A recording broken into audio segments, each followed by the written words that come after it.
সঙ্গে থাকো। বিরোধী দলনেতা শুভেন্দু অধিকারী কিছুক্ষণ আগে গিয়েছিলেন, পরিস্থিতি সরেজমিনে খতিয়ে দেখছিলেন, প্রস্তুতি কেমন রয়েছে তার সঙ্গে এক্সক্লুসিভলি কথা বলেছিলেন আমাদের প্রতিনিধি সুখেন্দু।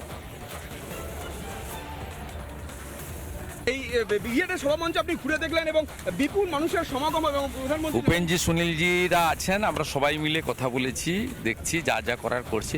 আমি একটু মোবিলাইজেশনের ব্যাপারে অন্য জায়গাগুলোতেও কথা বলছি। ট্রেনগুলো বা আমাদের অনেক জায়গা থেকে লোকজন গাড়ি ঘোড়া পাচ্ছে না, মানে গাড়ি ঘোড়া শর্টেজ আছে, সেগুলোও দেখতে হচ্ছে।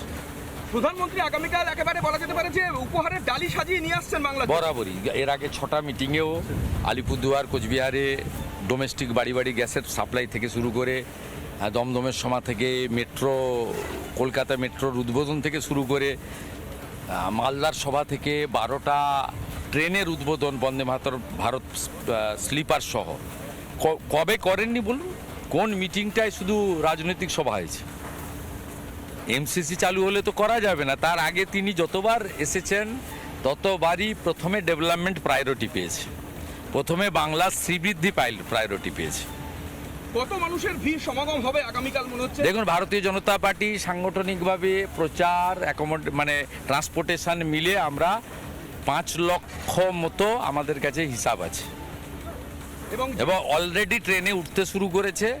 আমরা আশা করছি যে রাত্রি 2টোর মধ্যেই বিপুল সংখ্যক একটা লোক নেমে যাবেন এবং সকাল 11টার মধ্যে অনেক লোক এসে যাবে, আর 12টা তো সভাস্থল ভরে যাবে।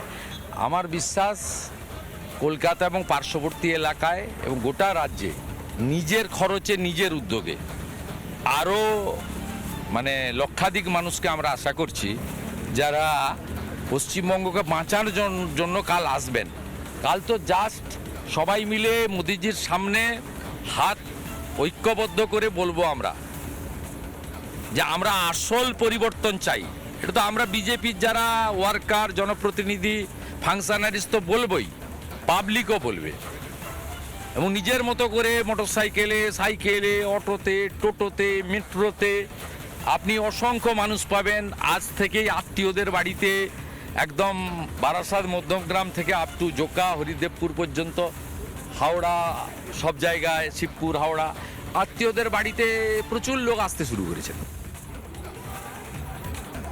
আসল পরিবর্তনের পক্ষে জোরালো সওয়াল করলেন বিরোধী দলনেতা শুভেন্দু অধিকারী। মানুষজন সকাল থেকে এসে ভিড় করবেন এবং 12টার সময় একেবারে কানায় কানায় ভর্তি হয়ে যাবে ব্রিগেড প্যারেড গ্রাউন্ড। শুধুমাত্র বিরোধী দলনেতা নয়, বিজেপি রাজ্য সভাপতি শ্রমিক ভট্টাচার্য তিনিও এসেছিলেন এবং প্রস্তুতি কতখানি হয়েছে সেই বিষয়টিও খতিয়ে দেখেছিলেন। রিপাবলিক বাংলার মুখোমুখি হয়ে কি প্রতিক্রিয়া দিয়েছিলেন শ্রমিক ভট্টাচার্য, শোনায়। প্রধানমন্ত্রী পশ্চিমবঙ্গের উন্নয়ন চান, পশ্চিমবঙ্গের বঞ্চিত মানুষকে জাতীয় জীবনের উন্নয়নের মূল স্রোতে নিয়ে আসতে চান, তার জন্য এই চেষ্টা। আমাদের কাছে কোনো চ্যালেঞ্জ নেই, চ্যালেঞ্জ একটাই, সেটা হচ্ছে মানুষের আবেগকে, মানুষের চাহিদাকে সরকারে আসবার পর ধরে রাখা। নানা ধরনের কন্টেন্ট দেখার জন্য লাইক করুন, শেয়ার করুন আমাদের ফেসবুক পেজ, সাবস্ক্রাইব করুন আমাদের ইউটিউব চ্যানেল। পাশাপাশি অন্যান্য ব্রেকিং নিউজের জন্য অবশ্যই চোখ রাখুন রিপাবলিক বাংলায়।